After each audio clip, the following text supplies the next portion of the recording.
So today we're heading to Petco with a class from Wesley School. Class is right now studying a unit on genetics and traits, so both human traits and animal traits. So they're learning a lot about the differences between different categories of animals and the differences between animals and humans and the difference, how genetics impact our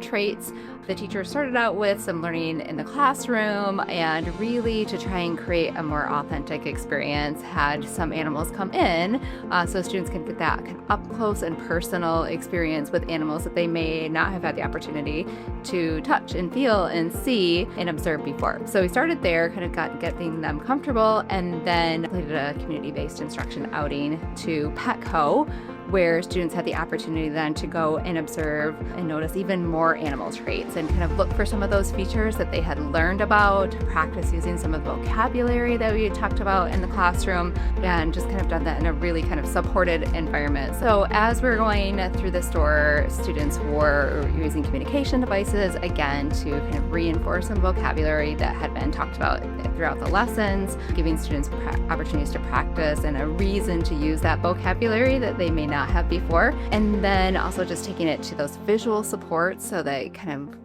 anchoring for students what they are looking for when they're observing the animals. So they could really refer back to those visuals on the sheet and then look at the animal. So if maybe all of that information on the communication system was too overwhelming, that kind of visual sheet and just having some of that clearly targeted vocabulary pulled out kind of just made it, just simplified it for students as a scaffold, and they could look at the sheet, look at the animal, and then find those features and characteristics that they might recognize in the animal.